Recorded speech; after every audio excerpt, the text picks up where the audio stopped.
Of course, it's a wonderful accomplishment to have conducted research and written a thesis, but why stop there with communicating your research? Whether your findings were significant or not, your research is important and therefore it should be shared.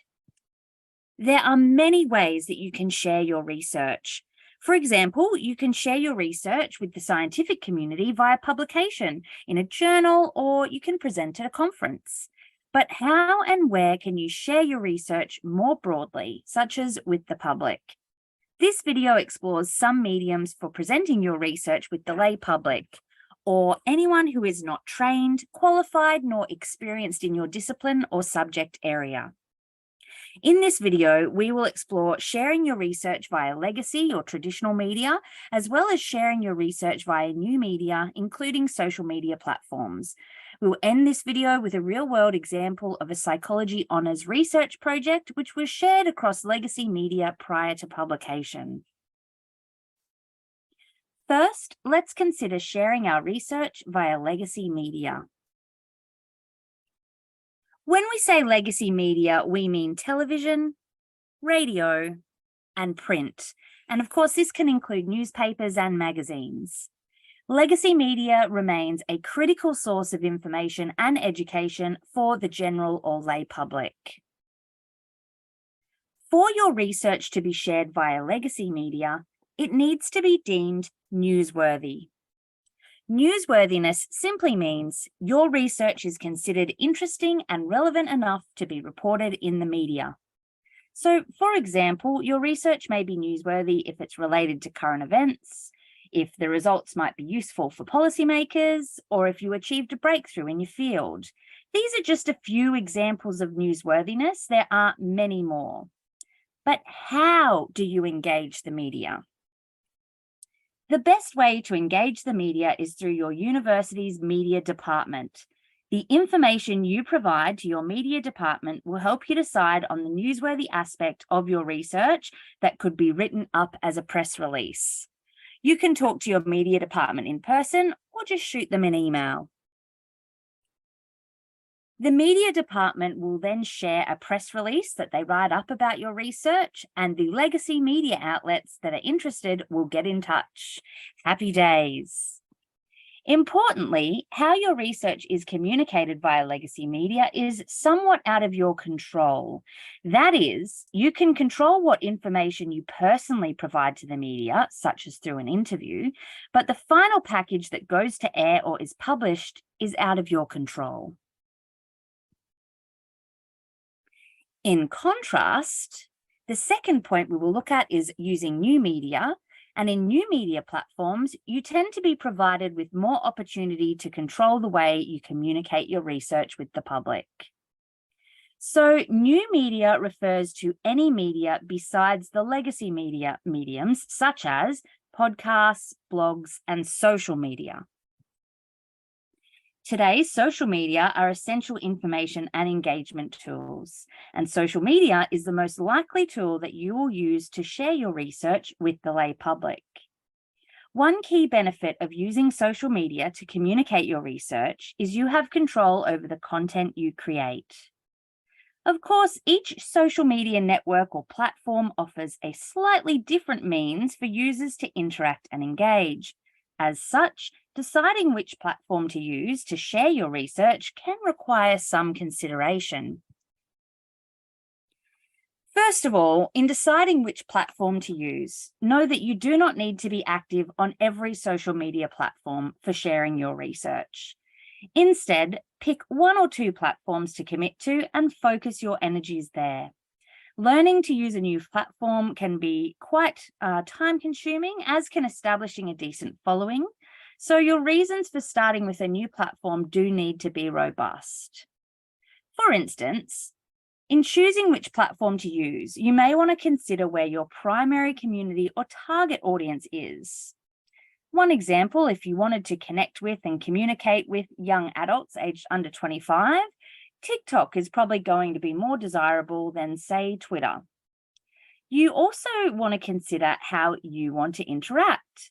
So if pictures are the preferred interaction over text, Instagram may suit you better than Facebook, for example.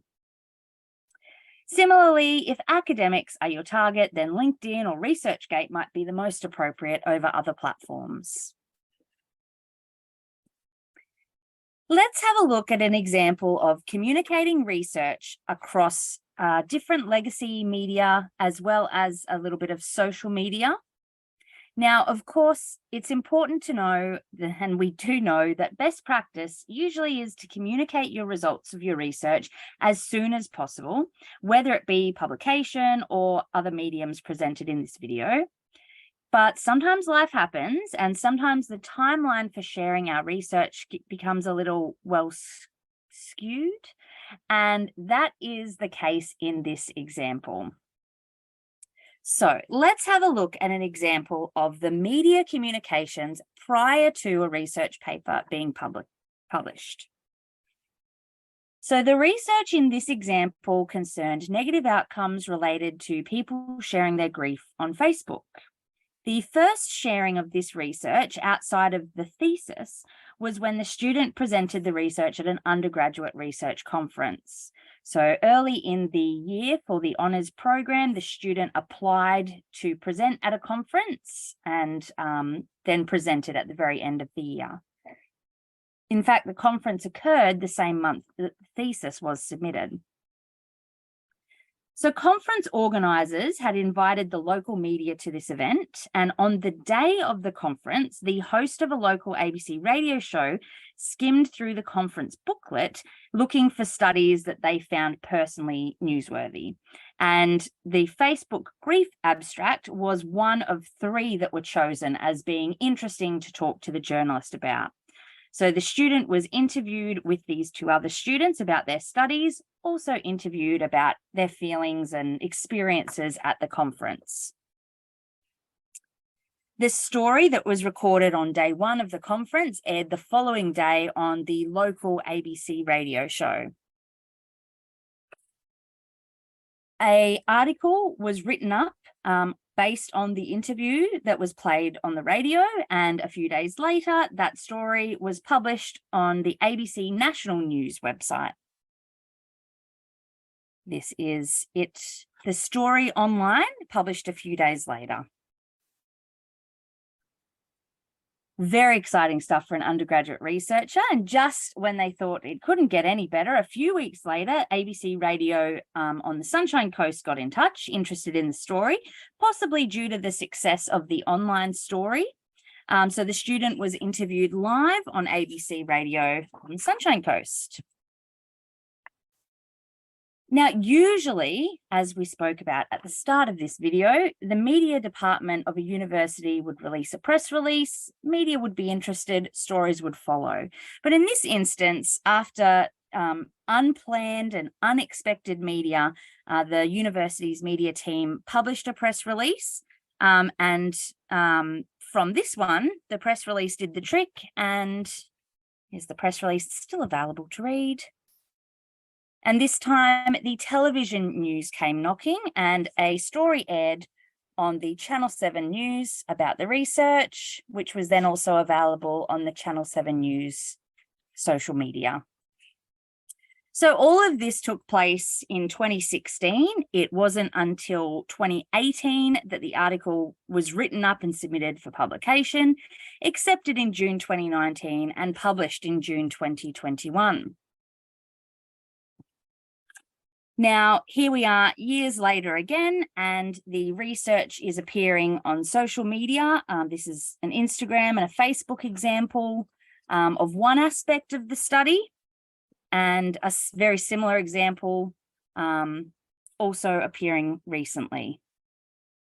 So all of this media and lay public interest cemented the need for the researchers to actually publish.